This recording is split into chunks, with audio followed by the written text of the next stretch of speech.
بسم اللہ الرحمن الرحیم۔ ذرا سوچئے، تصور کیجئے، کیونکہ جو میں آج تمہیں سنانے جا رہا ہوں وہ صرف ایک واقعہ نہیں بلکہ ایک تاریخ کا رخ تبدیل کر دینے والا موڑ ہے۔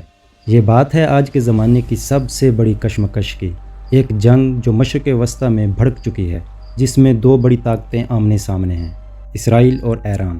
اور تمہیں بالکل سچ، حقیقت اور معتبر ثبوتوں کے ساتھ وہ سب کچھ بتانے جا رہا ہوں جو آج ہو رہا ہے۔ لیکن سب سے پہلے ایک بات پر غور کریں۔ قرآن مجید میں اللہ تعالیٰ نے فرمایا، اور اپنے منہ سے جھوٹ نہ کہو، جو تم لفظوں میں گھڑتے ہو وہ جھوٹ ہے۔ اس سے ظاہر ہوا کہ حق اور سچائی کی بنیاد پر بات کرو، فتنہ نہیں بولو۔ آج جو میں تمہیں بتانے جا رہا ہوں وہ کوئی افسانہ نہیں بلکہ قابل تصدیق اتھینٹک رپورٹس پر مبنی حقائق ہیں۔ چلیے شروع کرتے ہیں۔ یہ جنگ شروع نہیں ہوئی، لیکن 28 فروری کو ایک بڑا واقعہ ہوا جس نے ہر چیز بدل دی۔ اتھینٹک سورسز نے بتایا ہے کہ اسرائیل اور امریکہ نے ایران پر جنگی کارروائی شروع کی، جس کا نام آپریشن لائنز روئر رکھا گیا۔ اس کارروائی میں تہران اور دیگر بڑے شہروں پر فضائی حملے کیے گئے، اور یہی وہ لمحہ تھا جب دنیا نے محسوس کی کہ معاشی، سیاسی اور جغرافیائی توازن ہل گیا ہے۔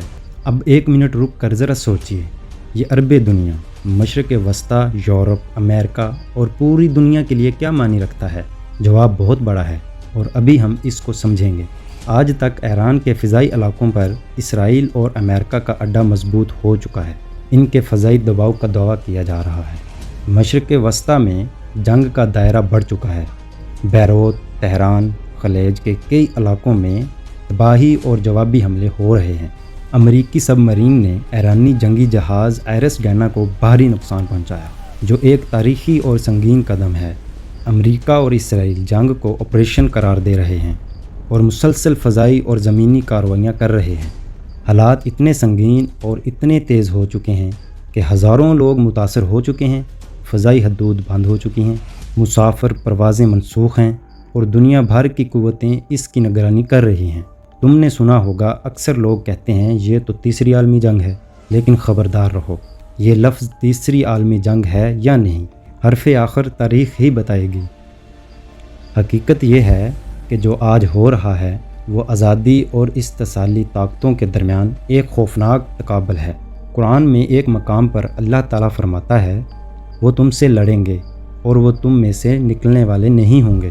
اس سے واضح ہوا کہ جنگ انسانوں کے اندرونی معاملات اور طاقتوں کے ٹکراؤ سے ابھرتی ہے، اور آج جو ہم دنیا کے نقشے پر دیکھ رہے ہیں وہ اسی حقیقت کی عکاسی ہے۔ اب ذرا دل تھام کر بیٹھو، کیونکہ اب ہم اس سوال کی طرف جا رہے ہیں جو ہر ذہن میں گردش کر رہا ہے۔ کیا نبی کریم صلی اللہ علیہ وآلہ وسلم نے ایران کے بارے میں کوئی پیش گوئی فرمائی تھی؟ اور اگر فرمائی تھی تو کیا وہ حرف بہ حرف پوری ہوئی؟ سب سے پہلے ایک بنیادی حقیقت سمجھ لو۔ اسلامی روایات میں ایران کا لفظ کم اور فارس کا لفظ زیادہ آتا ہے۔ فارس اس دور کی عظیم سلطنت تھی جسے آج ہم ایران کے نام سے جانتے ہیں۔ سنن ترمذی اور دیگر معتبر کتب حدیث میں ایک روایت آتی ہے، جب سورۃ الجمعہ کی یہ آیت نازل ہوئی، اور ان میں سے دوسرے لوگ بھی ہیں جو ابھی ان سے نہیں ملے۔ صحابہ کرام رضی اللہ عنہ نے پوچھا، یا رسول اللہ صلی اللہ علیہ وآلہ وسلم، یہ دوسرے لوگ کون ہیں؟ روایت میں آتا ہے کہ اس وقت حضرت سلیمان فارسی رضی اللہ عنہ رسول صلی اللہ علیہ وآلہ وسلم کے پاس بیٹھے تھے۔ آپ صلی اللہ علیہ وآلہ وسلم نے اپنا دست مبارک ان کے کندھے پر رکھا اور فرمایا، اگر ایمان سریا پر بھی چلا جائے تو فارس کے لوگ اسے حاصل کر لیں گے، یعنی پرانا فارس، اب کا ایران، اور سریا آسمان کے بلند ترین ستارے۔ یعنی آپ صلی اللہ علیہ وآلہ وسلم نے فرمایا، اگر ایمان سریا آسمان کے بلند ترین ستارے پر بھی چلا جائے تو فارس کے لوگ اسے حاصل کر لیں گے۔ یہ کوئی معمولی بات نہیں تھی۔ اس وقت فارس ایک طاقتور، آتش پرست اور اسلام کا مخالف خطہ تھا، لیکن نبی کریم صلی اللہ علیہ وآلہ وسلم نے فرمایا کہ ایمان وہاں سے اٹھے گا، وہاں کے لوگ دین میں مضبوط ہوں گے، اور تاریخ گواہ ہے، امام ابو حنیفہ رحمۃ اللہ علیہ، امام بخاری رحمۃ اللہ علیہ، امام مسلم رحمۃ اللہ علیہ، امام ترمذی رحمۃ اللہ علیہ، اکثر عظیم محدثین اور علماء کا تعلق فارس یا اس کی اطراف سے تھا۔ کیا یہ پیش گوئی پوری نہیں ہوئی؟ لیکن یہاں رک جاؤ، کیا اس کا مطلب یہ ہے کہ ہر سیاسی حکومت یا ہر جنگی اقدام خود بخود دینی حق پر ہوتا ہے؟ ہرگز نہیں۔ اسلام ہمیں یہ سکھاتا ہے کہ ریاستی فیصلے اور دینی ایمان دو الگ چیزیں ہیں۔ اب آتے ہیں موجودہ صورتحال کی طرف۔ اس وقت ایران کی قیادت ایران کے صدر مسعود کے پاس ہے۔ انہوں نے حالیہ بیانات میں کہا کہ ایران اپنی خود مختاری پر کوئی سمجھوتا نہیں کرے گا اور ہر حملے کا جواب دے گا۔ دوسری طرف اسرائیل کے وزیر اعظم بینجمن نے واضح الفاظ میں کہا ہے کہ ایران کے جوہری پروگرام کو ہر قیمت پر روکا جائے گا، چاہے اس کے لیے مکمل فوجی کارروائی کیوں نہ کرنی پڑے۔ اور امریکہ کے صدر جو بائیڈن نے کانگریس سے خطاب میں کہا، امریکہ اپنے اتحادیوں کا دفاع کرے گا اور خطے میں استحکام کو یقینی بنانے کے لیے ہر ممکن اقدام کرے گا۔ یہ بیانات جذباتی نہیں بلکہ پالیسی کے اشارے ہیں، اور پالیسی جب میدان جنگ میں اترتی ہے تو پھر وہ صرف الفاظ نہیں رہتی۔ اب ایک اور اہم سوال، کیا نبی کریم صلی اللہ علیہ وآلہ وسلم نے مشرق کی طرف سے فتنوں کا ذکر فرمایا تھا؟ صحیح بخاری میں حدیث آتی ہے کہ آپ صلی اللہ علیہ وآلہ وسلم نے مشرق کی طرف اشارہ کرتے ہوئے فرمایا، وہاں سے فتنہ ظاہر ہوگا۔ علماء اس حدیث کی تشریح میں کہتے ہیں کہ یہ مختلف ادوار میں مختلف فتنوں کی طرف اشارہ ہو سکتا ہے، لیکن کسی خاص موجودہ سیاسی ریاست پر قطعی اطلاق کرنا درست نہیں جب تک واضح نص نہ ہو۔ یہاں بہت لوگ غلطی کرتے ہیں، ہر جنگ کو حدیث سے جوڑ دیتے ہیں، ہر واقعے کو قیامت کی نشانی قرار دے دیتے ہیں، لیکن یاد رکھو حدیث کی تشریح علماء کا کام ہے، جذباتی یوٹیوبروں کا نہیں۔ اب سوال یہ ہے، کیا آج کا ایران وہی ہے جس کے بارے میں ایمان کی بشارت دی گئی تھی، یا یہ صرف ایک جغرافیائی ریاست ہے جو عالمی سیاست کے میدان میں کھڑی ہے؟ یہ فرق سمجھنا بہت ضروری ہے۔ اور سب سے بڑا سوال، اگر یہ کشمکش بڑھتی ہے، اگر امریکہ براہ راست زمینی جنگ میں اترتا ہے، اگر اسرائیل مزید حملے کرتا ہے، تو کیا پورا خطہ آگ میں جھلس جائے گا؟ اور کیا پاکستان اس میں شامل ہوگا؟ اس وقت ایران، اسرائیل اور امریکہ کے درمیان کشیدگی کی اصل جڑ کیا ہے؟ جوہری پروگرام، علاقائی اثر و رسوخ اور طاقت کا توازن۔ ایران برسوں سے یہ موقف رکھتا آیا ہے کہ اس کا جوہری پروگرام پرامن مقاصد کے لیے ہے، لیکن اسرائیل اسے اپنے وجود کے لیے خطرہ سمجھتا ہے۔ امریکہ اسرائیل کا اسٹریٹجک اتحادی ہے، اسی لیے وہ خطے میں ایران کے اثر کو محدود کرنا چاہتا ہے۔ یہ تینوں بیانیے ٹکرا رہے ہیں، اور جب بیانیے ٹکراتے ہیں تو صرف بیان نہیں گرتے، شہر گرتے ہیں، معیشتیں گرتی ہیں، لوگ متاثر ہوتے ہیں۔ اب سوال یہ ہے، آگے کیا ہو سکتا ہے؟ ممکنہ منظرنامے تین ہو سکتے ہیں: محدود جنگ، فضائی حملے، میزائل اور پراکسی کروپس کے ذریعے دباؤ۔ یہ وہ ماڈل ہے جو ماضی میں بھی دیکھنے کو ملا۔ وسیع علاقائی جنگ، اگر خلیجی ممالک، لبنان، شام یا دیگر طاقتیں کھل کر شامل ہو جائیں تو پورا مشرق وسطیٰ لپیٹ میں آ سکتا ہے۔ سفارتی بریک تھرو، دنیا کی بڑی طاقتیں اکثر آخری لمحے پر مذاکرات کا دروازہ کھول دیتی ہیں، کیونکہ مکمل جنگ سب کے لیے نقصان دہ ہوتی ہے۔ یاد رکھو، عالمی سیاست میں کوئی بھی ملک مکمل تباہی نہیں چاہتا، کیونکہ جنگ جیتنے والا بھی کمزور ہو جاتا ہے۔ اب آتے ہیں اس سوال پر جو ہم سب کے دل میں ہے، کیا پاکستان ایران کا ساتھ دے گا؟ پاکستان اور ایران ہمسایہ ممالک ہیں، دونوں کے درمیان سرحد، تجارت اور مذہبی ثقافتی تعلقات موجود ہیں، لیکن پاکستان کی خارجہ پالیسی عام طور پر یہ رہی ہے کہ وہ مشرق وسطیٰ کے تنازعات میں براہ راست فریق نہ بنے۔ پاکستان کے لیے تین چیزیں اہم ہیں: داخلی استحکام، معاشی بحالی، سفارتی توازن۔ امریکہ، چین، خلیج، ایران سب کے ساتھ۔ اسی لیے زیادہ امکان یہی ہوتا ہے کہ پاکستان براہ راست جنگ میں شامل ہونے کی بجائے امن کی اپیل کرے، سفارتی کردار ادا کرے اور سرحدی سلامتی کو مضبوط کرے۔ البتہ اگر سرحدی سلامتی یا علاقائی استحکام کو خطرہ محسوس ہو تو پاکستان اپنی دفاعی پوزیشن ضرور مضبوط کرے گا۔ اب ایک اور گہری بات سنو، نبی کریم صلی اللہ علیہ وآلہ وسلم نے فرمایا، فتنوں کے زمانے میں بیٹھا ہوا کھڑے سے بہتر ہے اور کھڑا ہوا چلنے والے سے بہتر ہے۔ یہ حدیث ہمیں کیا سکھاتی ہے؟ یہ سکھاتی ہے کہ جب حالات مبہم ہوں، جب سچ اور جھوٹ گھل مل جائیں، تو جذباتی نعروں کی بجائے حکمت، صبر اور دعا اختیار کرو۔ آج سوشل میڈیا پر لوگ فوری فیصلے دے رہے ہیں۔ کوئی کہتا ہے یہ آخری جنگ ہے، کوئی کہتا ہے یہ قیامت کی نشانی ہے، کوئی ایک فریق کو مکمل حق پر اور دوسرے کو مکمل باطل قرار دے رہا ہے۔ لیکن ایک مومن کا رویہ کیا ہونا چاہیے؟ تحقیق، توازن، ظلم کی مذمت اور امن کی دعا۔ سب سے اہم سوال یہ ہے، اگر یہ جنگ بڑھتی ہے تو کیا عالمی معیشت متاثر ہوگی؟ کیا تیل کی قیمتیں بڑھیں گی؟ کیا مہنگائی کا طوفان آئے گا؟ کیا چھوٹے ممالک سب سے زیادہ متاثر ہوں گے؟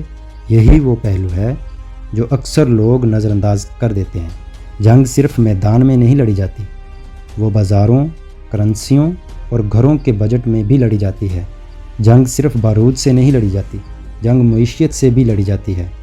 اور جب مشرق وسطیٰ میں آگ لگتی ہے تو پوری دنیا کی معیشت کانپ جاتی ہے۔ ذرا سوچو، دنیا کے تیل کا بڑا حصہ اسی خطے سے نکلتا ہے۔ اگر خلیج میں کشیدگی بڑھتی ہے، اگر آبنائے ہرمز بند ہونے کا خطرہ پیدا ہوتا ہے تو تیل کی قیمتیں آسمان کو چھو سکتی ہیں۔ ایران پہلے بھی کہہ چکا ہے کہ اگر اس پر مکمل جنگ مسلط کی گئی تو وہ آبنائے ہرمز کے راستے کو متاثر کر سکتا ہے۔ یہ راستہ عالمی توانائی سپلائی کی شاہراہ سمجھا جاتا ہے۔ اب ذرا تقابل سنو۔ اسرائیل کی فوج ٹیکنالوجی کے لحاظ سے انتہائی جدید ہے، امریکہ اس کا سب سے بڑا اتحادی ہے۔ دوسری طرف ایران کے پاس وسیع میزائل پروگرام، ڈرون ٹیکنالوجی اور خطے میں اتحادی گروپس موجود ہیں۔ یہ روایتی جنگ نہیں ہوگی، یہ ہو سکتی ہے غیر متوازن، ہائبرڈ اور پراکسی جنگ۔ لیکن اب ایک اہم سوال، کیا یہ تصادم عالمی طاقتوں کو آمنے سامنے لا سکتا ہے؟ اگر امریکہ براہ راست شامل ہوتا ہے تو روس اور چین کا رد عمل بھی اہم ہوگا۔ روس پہلے ہی مشرق وسطیٰ میں اثر رکھتا ہے اور چین خطے میں اقتصادی مفادات رکھتا ہے۔ یہی وجہ ہے کہ عالمی سطح پر سفارتی سرگرمیاں تیز ہو جاتی ہیں جب ایسا بحران پیدا ہوتا ہے۔ اب سنو، قرآن ہمیں کیا سکھاتا ہے؟ اللہ تعالیٰ فرماتا ہے، اگر وہ صلح کی طرف مائل ہوں تو تم بھی صلح کی طرف مائل ہو جاؤ۔ یہ آیت ہمیں یہ نہیں سکھاتی کہ ظلم کو قبول کرو، بلکہ یہ سکھاتی ہے کہ جہاں ممکن ہو خون ریزی کی بجائے امن کو ترجیح دو۔ اب سب سے اہم سوال، ہمیں اس سب سے کیا سبق لینا چاہیے؟ جذباتی نعرے لگانا آسان ہے، لیکن جنگ کا درد عام لوگوں کو سہنا پڑتا ہے۔ امت مسلمہ کی کمزوری کی بڑی وجہ اندرونی اختلافات ہیں۔ اگر ہم علم، اتحاد اور انصاف کو مضبوط نہ کریں تو عالمی سیاست ہمیں استعمال کرتی رہے گی۔ ہر پیش گوئی کو موجودہ واقعے پر زبردستی فٹ کرنا درست نہیں۔ دین تحقیق مانگتا ہے، جذبات نہیں۔ کیا یہ واقعی قیامت کی بڑی نشانیوں میں سے ہے؟ علماء کا اس بارے میں کیا موقف ہے؟ اور کیا مشرق سے اٹھنے والے فتنوں کا اطلاق آج کے حالات پر ہوتا ہے؟ اور ایک مسلمان کو اس وقت کیا کرنا چاہیے؟ سوشل میڈیا پر تم نے دیکھا ہوگا، ہر دوسرا آدمی کسی حدیث کا حوالہ دے کر کہہ رہا ہے یہ وہی آخری جنگ ہے، یہ ملحمہ کبریٰ کی شروعات ہے، یہ دجال کے آنے سے پہلے کی علامت ہے۔ لیکن ذرا ٹھہرو، دین سنی سے نہیں، دلیل سے سمجھا جاتا ہے۔ صحیح احادیث میں ملحمہ کبریٰ کا ذکر آتا ہے، ایک عظیم جنگ جو قیامت سے پہلے ہوگی۔ لیکن علماء کرام کی اکثریت کا موقف یہ ہے کہ اس جنگ کی واضح علامات اور ترتیب بیان کی گئی ہیں اور انہیں کسی بھی موجودہ سیاسی واقعے پر قطعی طور پر چسپاں کرنا درست نہیں جب تک مکمل علامات پوری نہ ہوں۔ اسی طرح ایک حدیث میں آتا ہے کہ رسول صلی اللہ علیہ وآلہ وسلم نے مشرق کی سمت اشارہ کرتے ہوئے فرمایا، فتنہ یہاں سے اٹھے گا۔ علماء اس کی تشریح کرتے ہوئے کہتے ہیں یہ مختلف ادوار میں مختلف فتنوں کی طرف اشارہ ہو سکتا ہے، جیسے تاریخ میں خارج کا فتنہ، تتاری حملے یا دیگر سیاسی طوفان۔ لیکن کسی مخصوص موجودہ ملک کو بغیر صریح دلیل کے نشانہ بنانا درست نہیں۔ یہاں ایک خطرناک غلطی ہوتی ہے، لوگ دینی جذبات کو سیاسی تجربے کے ساتھ ملا دیتے ہیں۔ نتیجہ کیا ہوتا ہے؟ نفرت بڑھتی ہے، حقائق گم ہو جاتے ہیں اور دین کا پیغام پس منظر میں چلا جاتا ہے۔ اب ذرا موجودہ حالات پر واپس آتے ہیں۔ اس وقت خطے میں جو ہو رہا ہے وہ ایک سیاسی، عسکری اور جغرافیائی کشمکش ہے۔ اسے فوراً آخری جنگ قرار دینا نہ علمی ہے نہ محتاط۔ اسلام ہمیں کیا سکھاتا ہے؟ رسول صلی اللہ علیہ وآلہ وسلم نے فرمایا، مسلمان وہ ہے جس کی زبان اور ہاتھ سے دوسرا مسلمان محفوظ رہے۔ سوچو، اگر ہم زبان سے نفرت پھیلا رہے ہیں، جھوٹ بول رہے ہیں یا بغیر تحقیق کے فیصلے سنا رہے ہیں تو کیا ہم اس تعلیم پر عمل کر رہے ہیں؟ اب ایک اور اہم پہلو، ہر جنگ کے دوران پروپیگنڈا بھی چلتا ہے۔ ہر فریق اپنی کامیابی دکھاتا ہے اور اپنے نقصان کو کم ظاہر کرتا ہے اور مخالف کو بڑا دکھاتا ہے۔ اسی لیے مومن کا راستہ کیا ہے؟ تحقیق، معتبر ذرائع، صبر اور دعا۔ اور اب وہ سوال جو شاید تمہارے دل میں ہے، اگر یہ قیامت کی نشانی نہیں تو پھر ہمیں کیا کرنا چاہیے؟ ہمیں اپنی اصلاح کرنی چاہیے، ہمیں امت کے اتحاد کی دعا کرنی چاہیے، ہمیں مسلم ممالک کی سلامتی کی فکر کرنی چاہیے، اور سب سے بڑھ کر ہمیں اللہ سے تعلق مضبوط کرنا چاہیے، کیونکہ تاریخ گواہ ہے، طاقتیں بدلتی رہتی ہیں، سلطنتیں ابھرتی اور ڈوبتی رہتی ہیں، لیکن اللہ کا نظام باقی رہتا ہے۔ اگر یہ جنگ لمبی ہو گئی تو دنیا پر کیا اثر پڑے گا؟ پاکستان کا عملی اور سفارتی رد عمل کیا ہو سکتا ہے؟ اب ذرا آنکھیں بند کر کے ایک منظر سوچو۔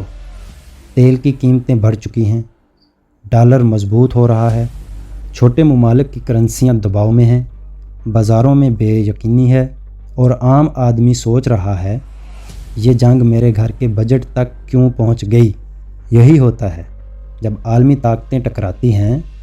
اگر ایران اور اسرائیل کی کشمکش لمبی ہو جاتی ہے اور امریکہ براہ راست اور مسلسل شامل رہتا ہے تو عالمی منڈیوں پر اس کا اثر یقینی ہے۔ تیل کی رسد متاثر ہو سکتی ہے، بحری راستوں پر خطرہ بڑھ سکتا ہے، سرمایہ کار خوفزدہ ہو سکتے ہیں، اور سب سے زیادہ متاثر کون ہوگا؟ وہ ممالک جو پہلے ہی معاشی دباؤ میں ہیں۔ اب ذرا پاکستان کی پوزیشن کو گہرائی سے دیکھیے۔ پاکستان ایک ایٹمی طاقت ہے، ایران اس کا ہمسایہ ہے، امریکہ کے ساتھ بھی تعلقات موجود ہیں، خلیجی ممالک کے ساتھ معاشی وابستگیاں ہیں۔ ایسی صورتحال میں پاکستان کا سب سے منطقی راستہ کیا ہوگا؟ غیر جانبداری کے قریب رہنا، سفارتی سطح پر امن کی اپیل کرنا، سرحدی سیکورٹی سخت کرنا، اندرونی استحکام پر توجہ دینا۔ پاکستان ماضی میں بھی یہی پالیسیاں اختیار کرتا آ رہا ہے کہ وہ مشرق وسطیٰ کے براہ راست عسکری تنازعات میں شامل نہ ہوں۔